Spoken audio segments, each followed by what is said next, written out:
આપનું સ્વાગત છે। અમદાવાદમાં મિનરલ વોટર ધંધાના નામે ₹1.55 કરોડથી વધુની છેતરપિંડી, આરોપી ઉજાસ પરીખની ધરપકડ। મિનરલ વોટરના ધંધામાં અને મશીનરી ખરીદવાના બહાને રોકાણ કરાવી ₹1.55 કરોડથી વધુની છેતરપિંડી અને વિશ્વાસઘાત। અમદાવાદ શહેરની આર્થિક ગુના નિવારણ શાખા દ્વારા આરોપી ઉજાસ સંદીપભાઈ પરીખની ધરપકડ કરવામાં આવી છે। પરેશભાઈ પ્રમુખભાઈ પટેલ, જેઓ નવરંગપુરા ખાતે કેક એન્ટરપ્રાઇઝ નામની ઓફિસ ધરાવે છે, આરોપીએ ફરિયાદીને વિશ્વાસમાં લઈ બ્રાન્ડેડ સિડલ કંપનીનું ₹1.14 કરોડથી વધુનું નવું પેટ બ્લોઈંગ મશીન લાવવાનું કહ્યું હતું। જોકે આરોપીએ સિડલ કંપનીના બદલે લોકલ મશીનની ખરીદી કરી હતી। રૂપિયા પોતાની પેઢી યુનાઇટેડ સોર્સિંગ પાર્ટનર્સના ખાતામાં મળી લીધા બાદ તે રકમ પોતાના પર્સનલ આઈસીઆઈસીઆઈ બેંક ખાતામાં ટ્રાન્સફર કરી દીધી હતી। ગુનાને છુપાવવા માટે આરોપીએ સિડલ કંપનીનું ખોટું ટેક્સ ઇનવોઇસ બિલ અને બેંકમાંથી રૂપિયા સિડલ કંપનીને ટ્રાન્સફર થયા હોવાનું બોગસ બેંક સ્ટેટમેન્ટ બનાવી ફરિયાદીને આપ્યું હતું। ફરિયાદીએ જ્યારે અમેરિકા જવા માટે ધંધામાંથી ₹5 લાખ પરત માંગ્યા ત્યારે આરોપીએ રૂપિયા આપવાની ના પાડી દીધી હતી। ત્યારબાદ ફરિયાદીએ ક્રોસ વેરિફિકેશન કરાવતા સમગ્ર કરોડો રૂપિયાનું કૌભાંડ સામે આવ્યું હતું।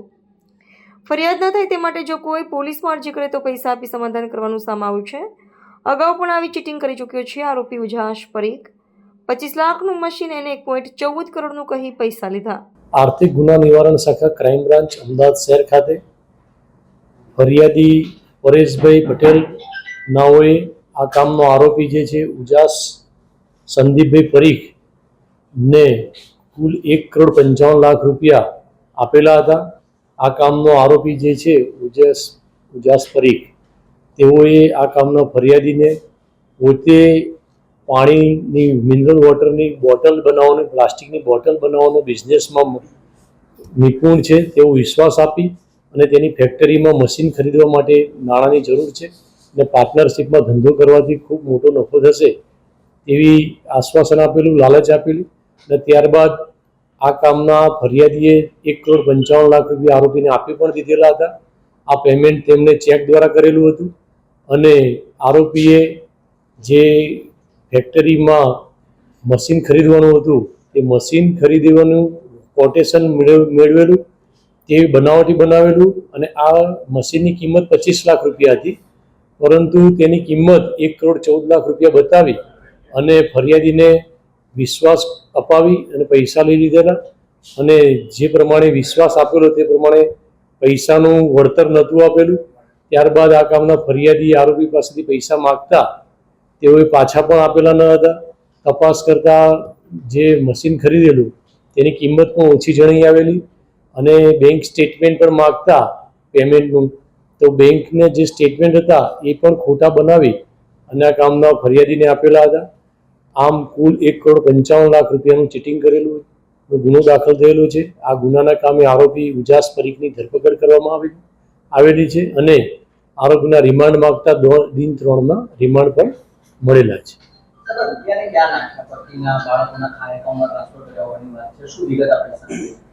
આ કામના આરોપીએ જે પૈસા છે એ પોતાના અંગત ઉપયોગમાં વાપરી નાખેલા છે અને તેના થકી શું શું કરેલું છે તેની હાલમાં તપાસ કરવામાં આવી રહેલી છે।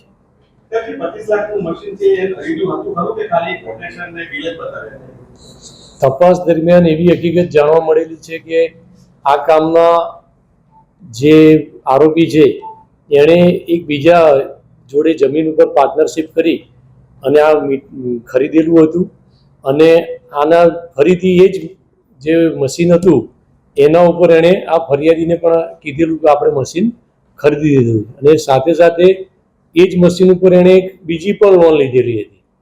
એ બેંકની લોન 60 લાખ રૂપિયાની લીધી હતી। એ લોનમાં પણ જ્યારે બેંકના મેનેજરે તપાસ કરી ત્યારે પણ આ ફ્રોડ થયેલાનું જણાઈ આવતા એ લોકોએ પરત લોન આ કામના આરોપીએ ભરપાઈ કરી દીધેલી હતી। આમ એણે એક જ મશીન ઉપર અલગ અલગ માણસો પાસેથી પણ પૈસા લીધેલાનું તપાસ દરમિયાન જણાઈ આવેલ છે।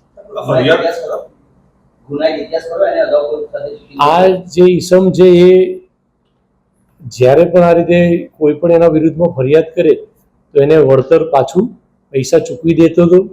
એક એના વિરુદ્ધમાં અગાઉ ઈસનપુર પોલીસ સ્ટેશનમાં પણ અરજી થયેલી હતી, તપાસ થયેલી હતી, તેમાં પણ તેણે તે લોકોની સાથે સમાધાન કરી અને તેઓને પૈસા પરત આપી દીધેલા છે।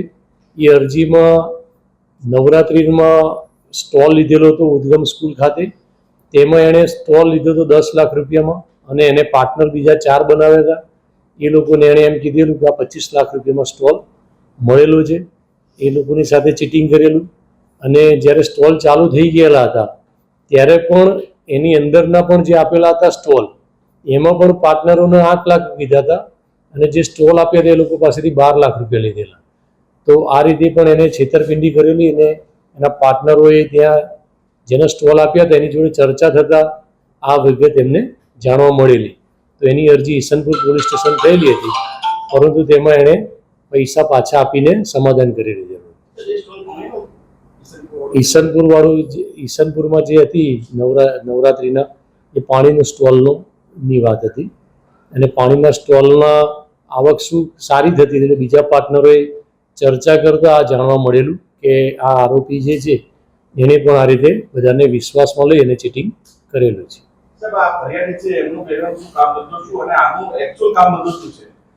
ફરિયાદી છે જે રિયલ એસ્ટેટ સાથે સંકળાયેલા છે, અને આ નવો બિઝનેસ શરૂ કરવા માટે આમની પાસે પૈસા આપેલા હતા. અને જે આરોપી છે એ BCA ભણેલો છે અને એજ્યુકેશન પણ સારું ધરાવે છે. તેમ છતાંય તે આ રીતે લોકોને વિશ્વાસ આપીને છેતરપિંડી કરવાની માનસિકતા ધરાવતો થઈ ગયો છે. એમાં એને પત્નીના એકાઉન્ટમાં પૈસા ટ્રાન્સફર કરાવેલા છે. એની તપાસ ચાલી રહી છે, પણ એની પત્નીની હાલ પૂરતી કોઈ ભૂમિકા જણાઈ આવેલી નથી. હજી તો આપણી પાસે બીજા કોઈ આવ્યા નથી ફરિયાદી કે ભોગ બનનારા. આ એક જ ફરિયાદી હોવાનું પ્રથમ દ્રષ્ટિએ જણાઈ આવે છે. પોતાની આર્થિક સમૃદ્ધિ માટે, પોતાની રીતે પોતાના ખર્ચા, પોતાની લાઈફસ્ટાઈલ સારી રીતે જીવી શકે અને ખોટા ખર્ચા કરી શકે એટલા માટે લોકોને વિશ્વાસમાં લઈ અને ચીટિંગ કરતો હતો. છેલ્લા 3 વર્ષથી આ સંકળાયેલા છે.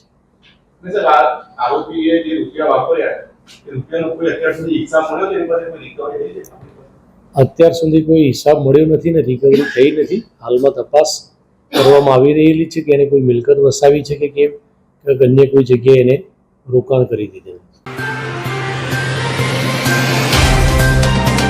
तो व्हाट्सएप, ट्विटर, फेसबुक, इंस्टा जहाँ भी आपका अकाउंट है इसे शेयर बटन के द्वारा वहाँ पर शेयर करें